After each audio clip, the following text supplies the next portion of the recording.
Welcome to The Truth in This Art. I am your host, Rob Lee. And if you're looking for candid conversations on arts and culture, you found the right place. Please consider subscribing and sharing. Today, my guest is a cartoonist and musician known for his accessible yet subversive comic strips, the K Chronicles, Ink, and the Nightlife. While his work is humorous and universal in appeal, he often also deals with political, social, and racial issues. Please welcome Keith Knight. Welcome to the podcast.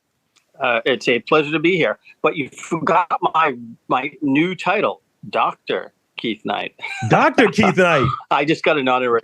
Yes, I got an honorary doctorate from my alma mater of Salem State University. So I'm going to milk that as much as I can until someone says, please stop using that.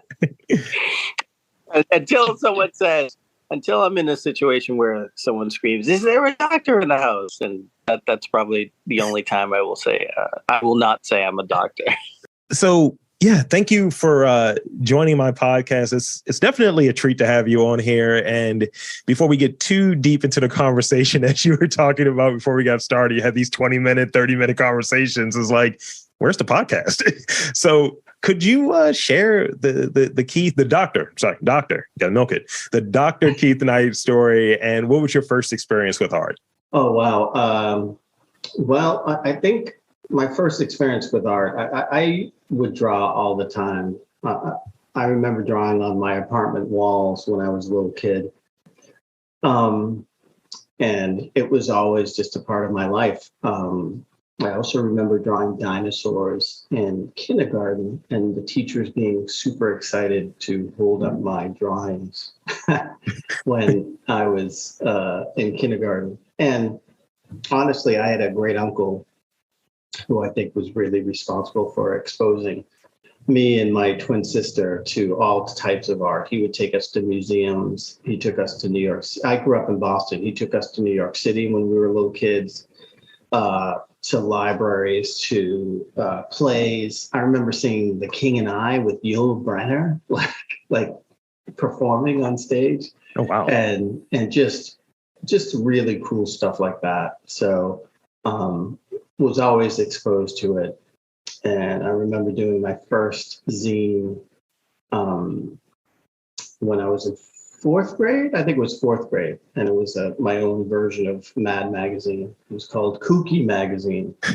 And I didn't have access to a copy machine. So I actually literally drew the same issue over and over again and sold it for 15 cents. So I love those early kind of art entrepreneur situations. I love it. When I was younger, I was talking with an illustrator earlier about this today. When I was younger, I would hurry up and finish my test. I would take the B, right? Knowing that I could get an A if I worked, but I would take the B so I could draw X-Men. I could draw Wolverine and then charge people $0.25 to buy a picture of Wolverine that I drew in class. That was good. That's entrepreneurial. That's pretty amazing. The hustle was real. To me, I always got better grades if I included drawings in my schoolwork, unless it was math. Math, it was either right or wrong. You couldn't scam, draw a nice picture alongside an incorrect answer. So you would get that you would get a nice drawing next to like the D or the F or whatever it is.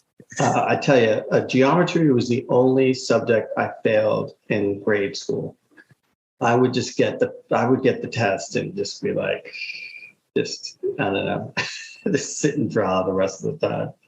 It was one of those things for me when I was like in high school and I made that kind of choice because early on, like I wanted to actually be a comic book artist. And that was what I hoped and dreamed of as a kid.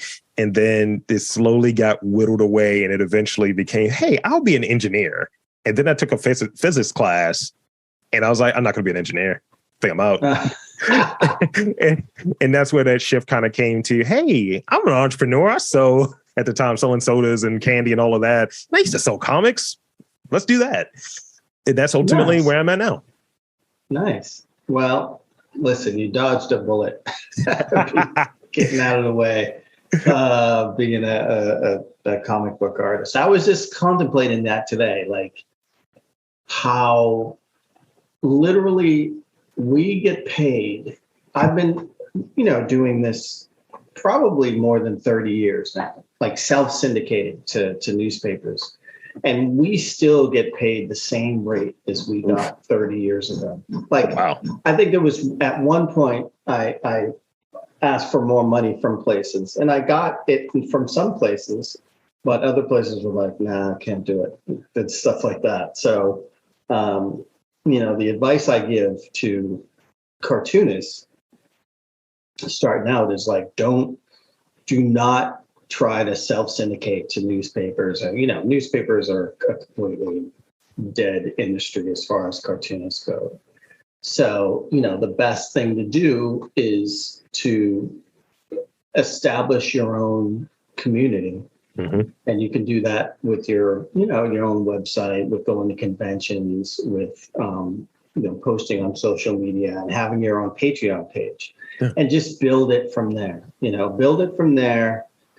Collect emails and just slowly build it up. I'm in fewer newspapers than I've ever been, mm-hmm. and I'm more successful than I've ever been. So, and thank you for sharing that, because that's one, that's an early gem. Two, I think that's applicable through like various medias, right? Where you have comics, and that is your lane, and illustration, and that is your lane, and cartoons, that is your lane, and looking at what I'm doing in terms of, this version of content creation, I think you hit the nail on the head when it comes to, kind of not going with the traditional path, because there's that lack of vision there. It's like, oh, we're going to pay you this, or this is how this works. And there's no conversation, or maybe adjusting this, or going towards where things are at in terms of how much people are paying, and kind of getting with the time. So being able to do it yourself and be able to build a community, that's where it's really at.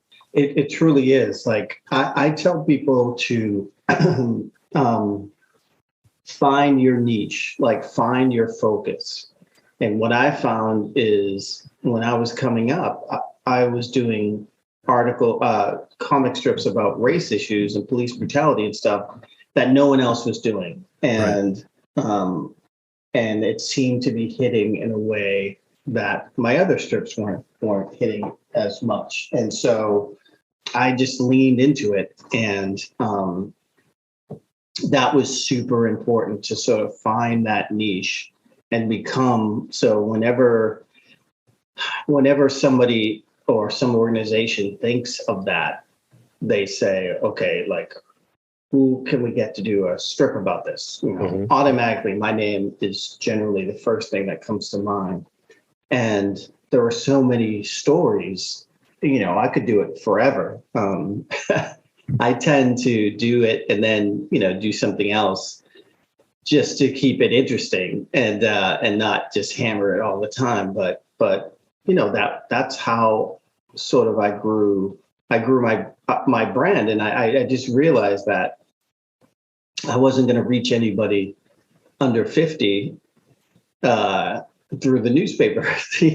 I needed to branch out. And so I started doing slideshows really early on to get people, and in a totally get people turned on to my comics in a totally different way. And I love performing live. I kind of see it as sort of almost like stand up with visual aids, and no one ever expects a comic strip slideshow about racism and police brutality to be humorous. Mm-hmm. So, so it's always a surprise when they realize that it can be funny too.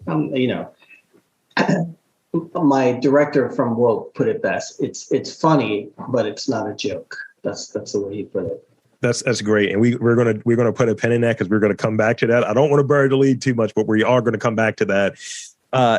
I wanted to ask you about certain influence you have in terms of maybe cartoonists that have influenced you in your own style, and maybe other artists that have influenced you, because I find that it's not purely artists that are in the genres that we work in or the mediums that we work in, but it could be a guitarist that influenced you. So with any of the influences that you have, stylistically, what do you take from them and kind of make your own?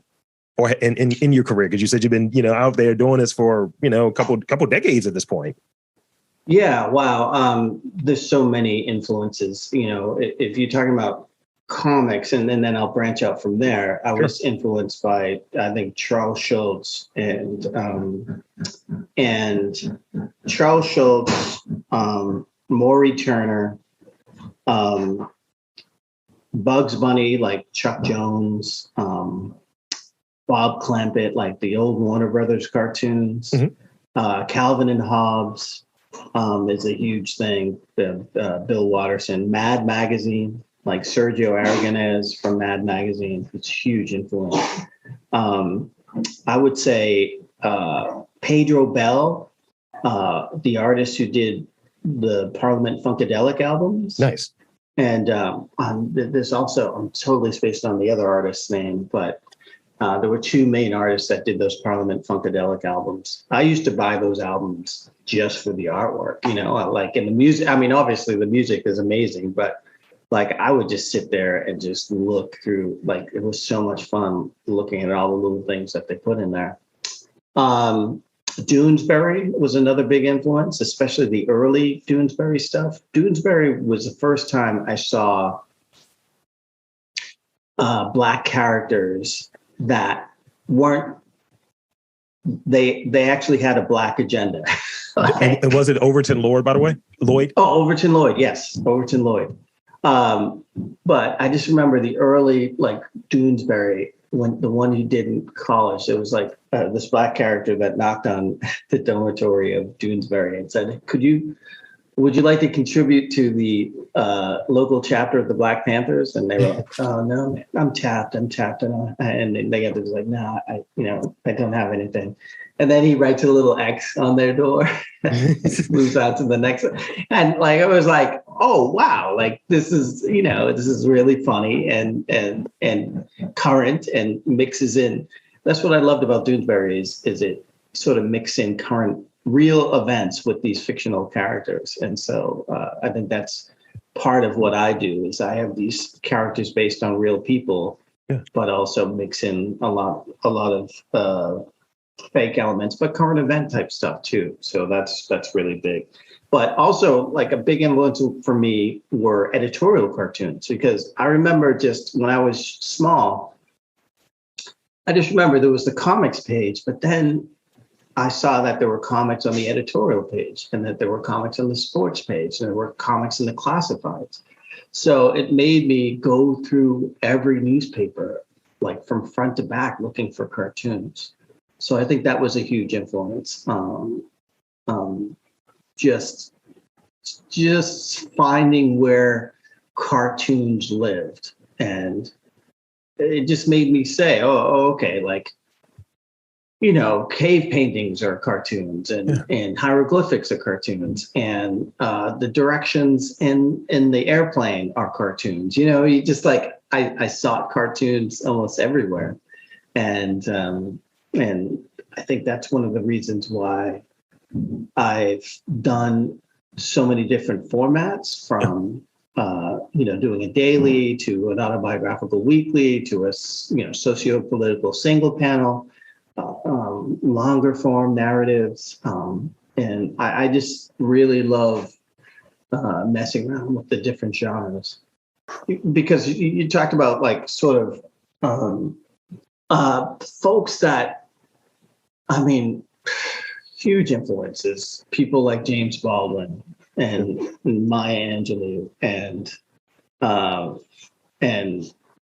Gil Scott-Heron and David Bowie and just folks who just expanded what I thought art was, and personality wise, and how folks who've managed to kind of be around for a long time. I think that's a trick in and of itself, to have a long career in the arts. That's, as I get into I'm the old man at the con these days. So it's really interesting to sort of see folks who've been around for a long time, who've lasted for a long time. And how do you make those adjustments? And I just remember consciously at one point in time switching, I still listen to my elders, but I made a conscious thing to listen to younger people, because younger people obviously the future of the medium. How are they doing it? How are they going to have a career in this? Because it's not going to be in newspapers. It's not going to be in magazines. And so that's how I learned about Patreon. That's how I basically copy from people that I admire and I see. And I don't mean steal their ideas. I mean steal what they do to have a career, and and I think that's something you want to emulate your heroes, whether they were around 50 years ago or whether they're around now. Yeah, it's and thank you for that, because I think in having this sense of like what's happening now, where are people moving towards things, and they're very like, especially in podcasting, that's the lane that I'm in, and I was describing how long I've been doing it, and now hearing that, oh, we've scaled it, we've monetized it, we've done this, we've done that.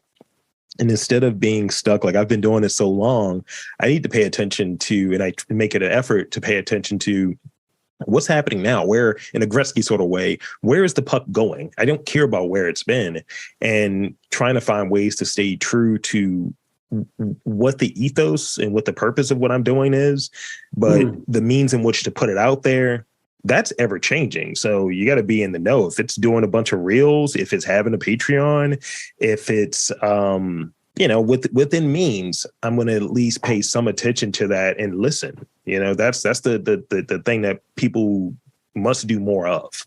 And, totally. And then the stealing piece or what have you, like I look at like the podcast or what have you, there are certain ones that I don't like. I like to, someone can listen to me, and let's say I was listening to a lot of Deezus and Miro at a point, and the podcast that I was doing, it definitely had some of that kind of energy rub off on it. And it's not, maybe me stealing from it, but it's me being influenced in that way and then trying to repurpose it and make it my own, to paraphrase it, if you will. Yeah. Yeah. I mean, that's what you do. Is like, I mean, I look at my early work and I could totally see all the influences there. And what happens is like you just develop your own unique style as you are working through all these influences. And it's everybody goes through those growing pains. And I think it's having the patience to know that you're going to find your voice eventually. Like I just know so many people who just, if they start drawing and it doesn't look exactly the way they want it, they'll just rip the page up and throw it away and start completely on a new piece of paper. And it's like, no, just like, there are no mistakes. And as you're doing it, just do it right next to it. So you can see like, if you want to improve on it or whatever, but like, just don't feel like you're going to just be on top of it, of your game right at the beginning. It's going to take time. There's something about those, 10,000 hours you put in? Yeah.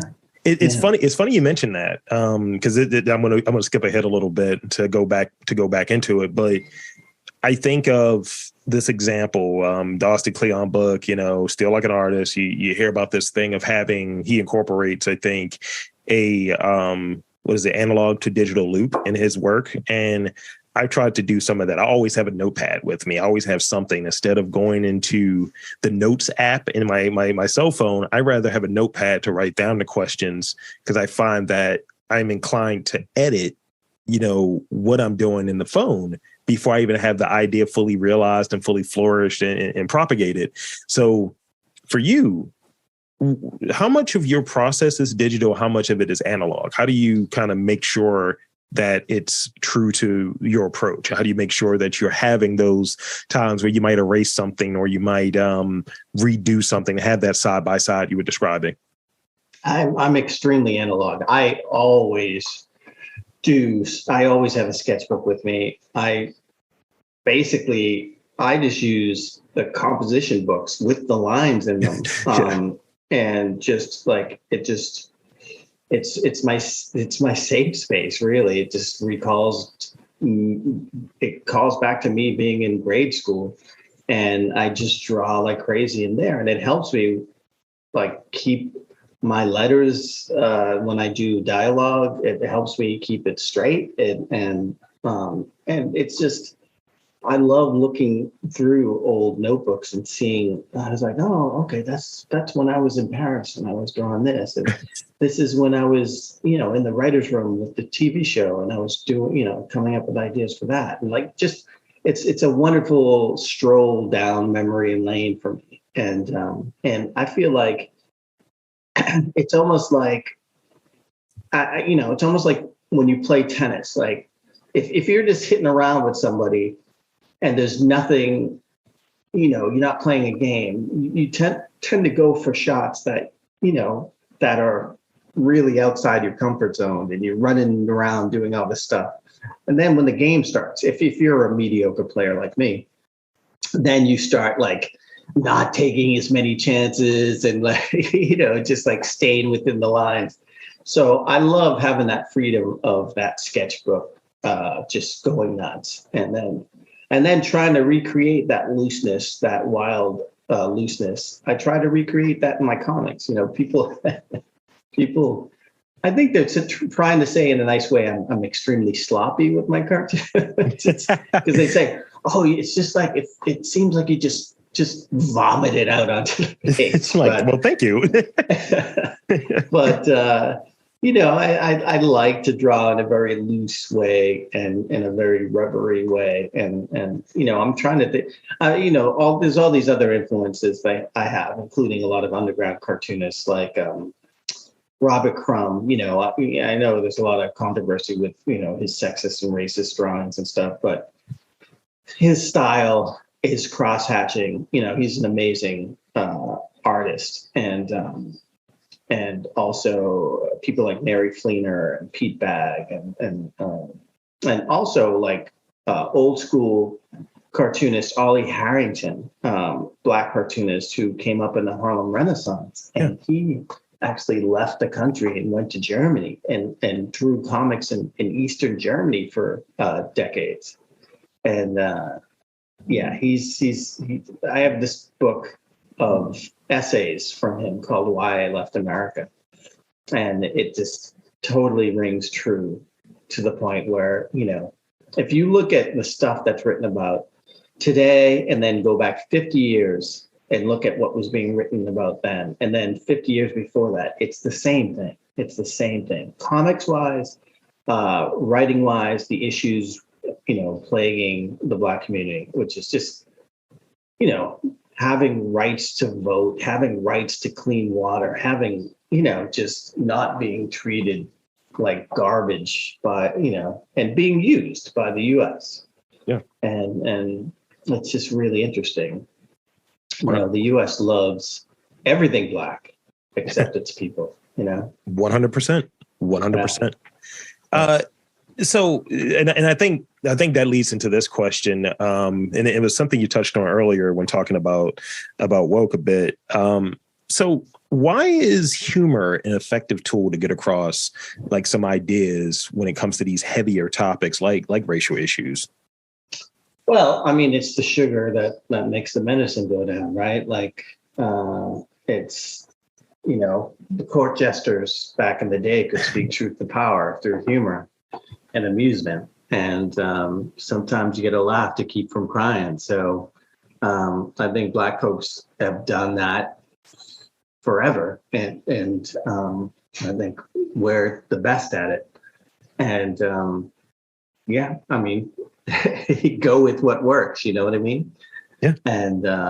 And so that's our history. And it's really interesting you say that, because someone was just talking to me about possibly contributing to, I'm in Chapel Hill, North Carolina. And someone at UNC was talking about, there was this discussion about using the history of Black comedians, and was wondering if I'd like to participate in some way, shape, or form. And I was like, yeah, sure. I love that. I do a series of portraits of folks that have influenced me over the years. And some of them include, portraiture of Black comedians. I've got one of Dick Gregory and one of Richard Pryor. So yeah, man, Black humor. That's, again, we laugh to keep from crying all the time, right, or to keep from being really, really mad. You know? Yes. That was one of the things that, and thank you for sharing. That was one of those things where, the podcast that I was doing before I got into this, it kind of had that in there. It was just like me just being very flippant about these kind of heavier topics. And I remember doing an interview with the founder of the American Visionary Arts Museum here in Baltimore, Rebecca Hoffberger, and literally she had that same quote that you mentioned about the jester speaking, truth to power. And it's one of those things where I would try to use humor to get across those kind of heavier topics. So I definitely see where you're coming from, and thank you for sharing that. Oh yeah.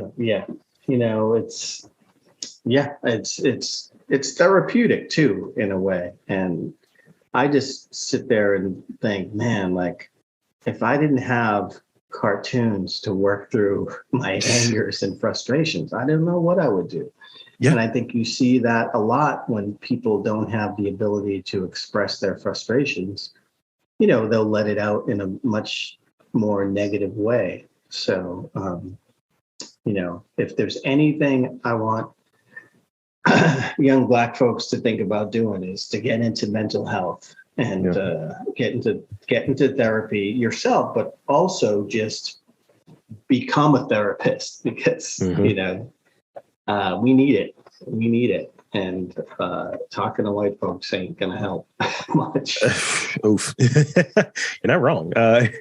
So I got two more real questions for you. Then I got some rapid fires. Even the great Dr. Keith Knight doesn't get away from the rapid fire questions. So we got a couple of those coming up at the end of this interview here. But I wanted to ask you these next two, and these will be the kind of wrap up here. Can you describe like a daily routine that you have in terms of drawing? How often do you draw? How many hours? And how do you break up your day in terms of drawing and going through your process? Well, that's interesting. And it goes back to the analog thing, which I didn't fully quite answer. Like, sure. I draw, I have my notebooks and I carry them around everywhere, and I just write and draw. I'm like writing and drawing at a lot of different weird times. We homeschool our kids here. So there's a lot of, contrary to what everyone thinks, we don't sit at home with a little room that looks like a schoolroom. There's a lot of driving around, because there's a lot of homeschooled kids here, and there's a lot of folks who teach homeschooling classes.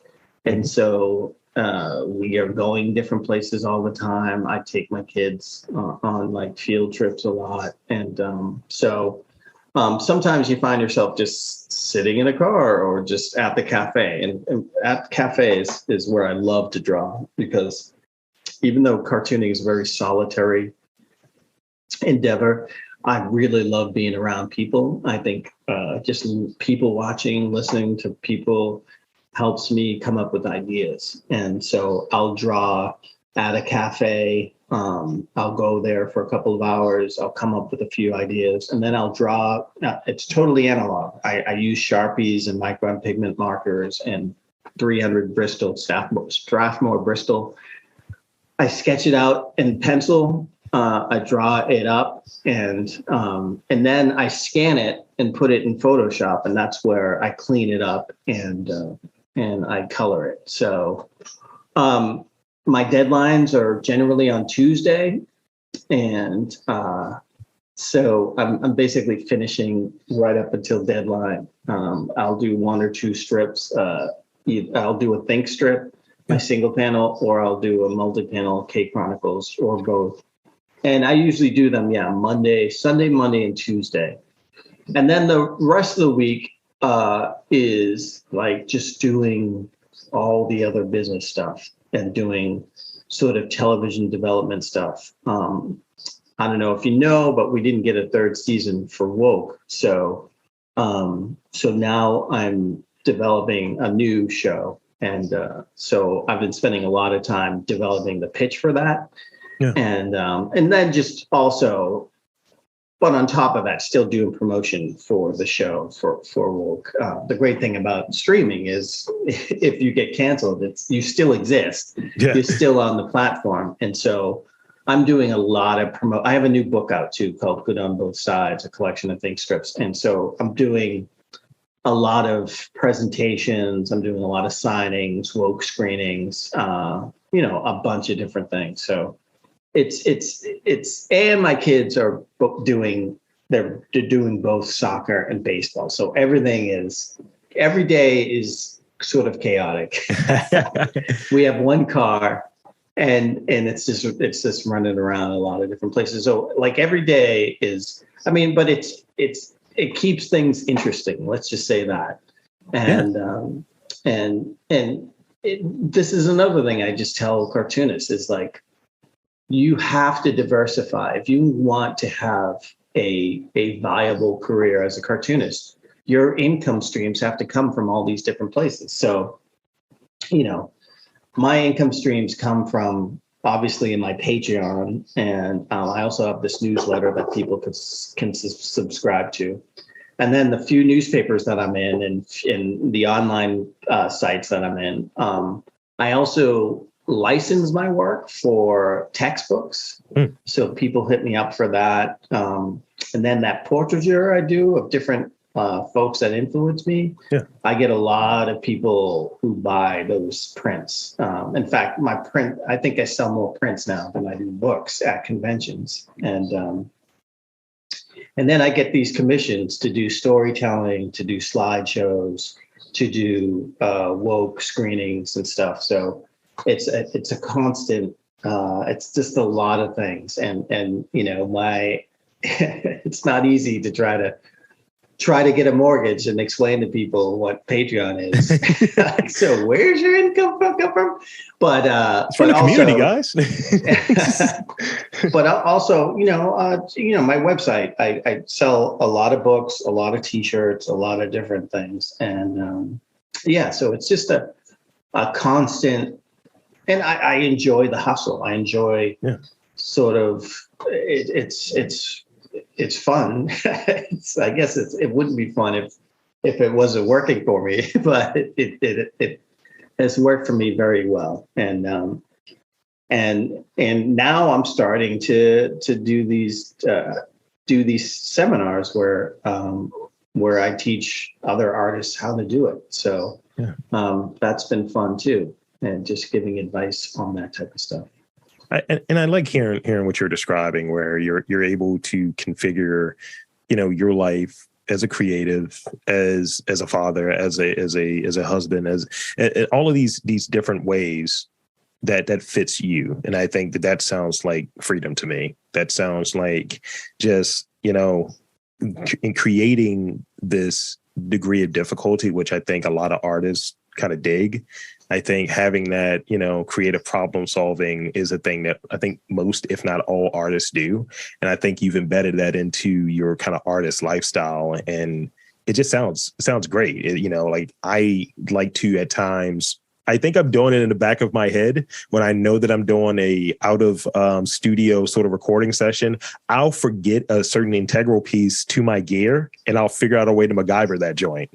Yeah. And the same thing happens when you're on set. Like when we're shooting episodes, it's really, I guess it's not the greatest thing to you don't sit there and go, man, I'm looking forward to the next problem that comes.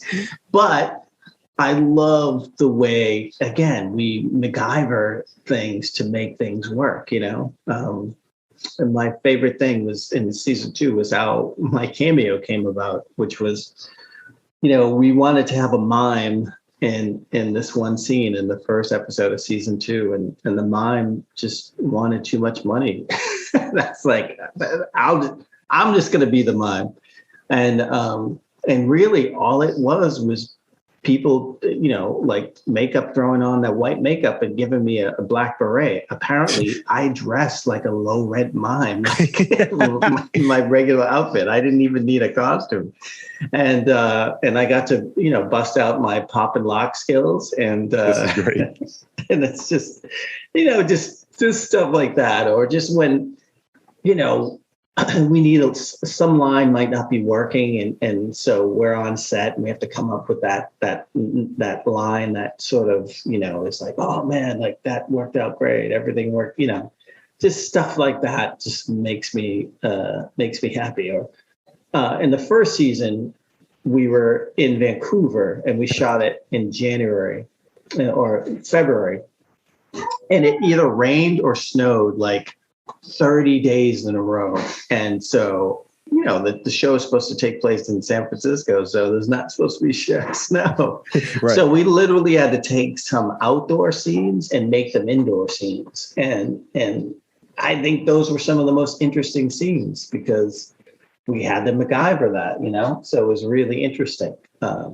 Those things that when it's happening, you're like, oh God, why? But when you're done, you're like, oh man, that's cool. We handled that really well. Yeah, it's I was my scenes didn't get picked up, but they filmed that we own the city here in Baltimore, and we were shooting a scene that was set in like the fall or even the winter, but we were filming it during like August. And I was like, yo, I'm going to sweat off my ethnicity here. It's not going to be great.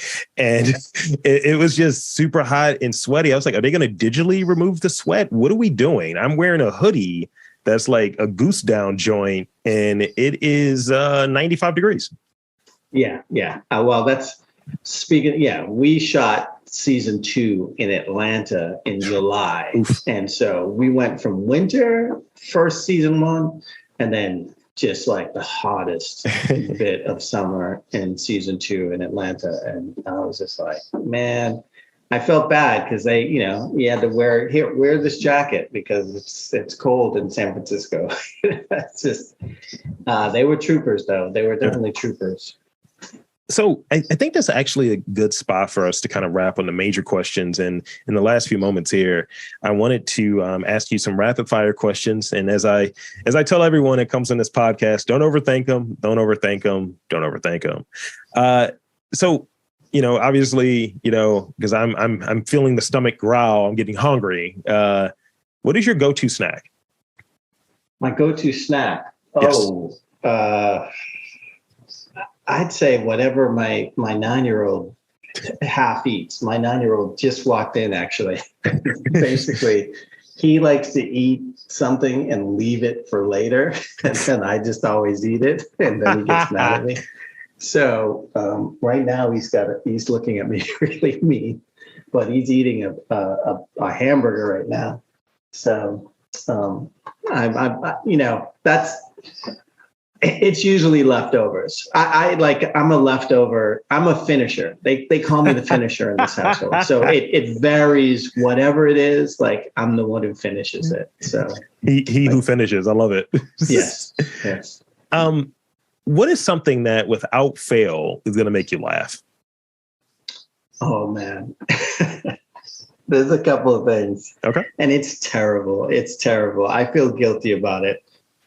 But there's this one clip of Channel 2 and newscast in San Francisco. It used to be like the respectable newscast. And there was, I don't know if you remember, but there was this like this Korean airliner that like had an accident on the runway there. Mm-hmm. And it's so bad. And supposedly someone sent in, they have a report where the woman is reading live. We just found out the name of the pilots who are flying this Korean airliner. And so she read on air with a like completely straight face. She said the names are, I can't even say it because my kid's here. Holy F, but she said Fook, We Too Low, and Bang Ding Ow. She read that on air and had the names up there. And I was like, and there had to be somebody Asian in that newsroom who got that and said, oh, you're going to read this on air? Like, I don't know who sent it to them, but yeah, I'd like to see you read this on air. It's so offensive, yet so outrageously funny that like a major newscast would get that out.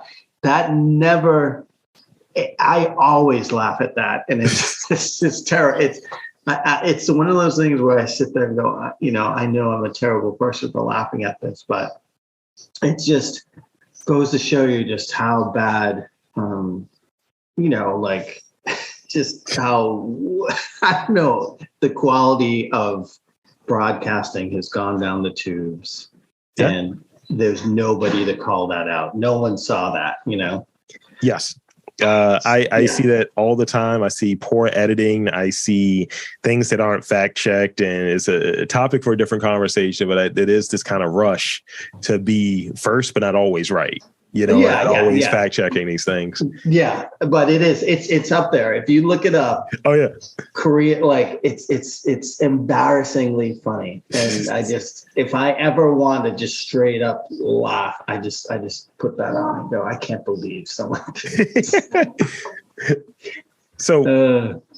So this is the last one I got for you. I did a little research. I did some research. I ain't gonna say a little. I don't want to diminish what I do. But thinking back, what was one part about being a Michael Jackson impersonator that you just couldn't quite get right? Was it the curl? Was it the dancing? Because I saw there was a short period of time that you were an MJ impersonator. So tell me about that. Well, listen, I was not a good MJ impersonator. I was just a skinny black kid with a Jerry curl, and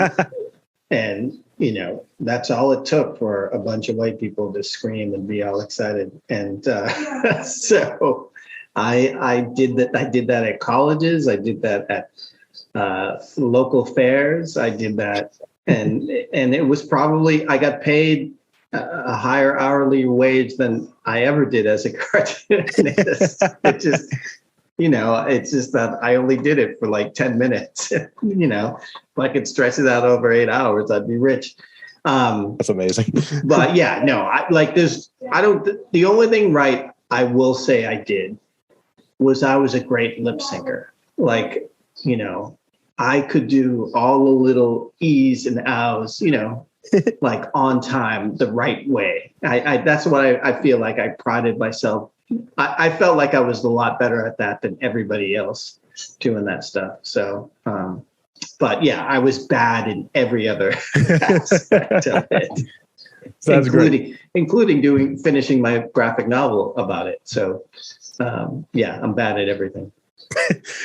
Well, obviously you're not, because you were great on here. And I want to thank you for being on this podcast and spending the time to spin a yarn with me. And I want to invite and encourage you to tell the fine folks what you got coming up, what you're excited for, and where to check out your work and buy some of your swag, your merch, your books. So the floor is yours.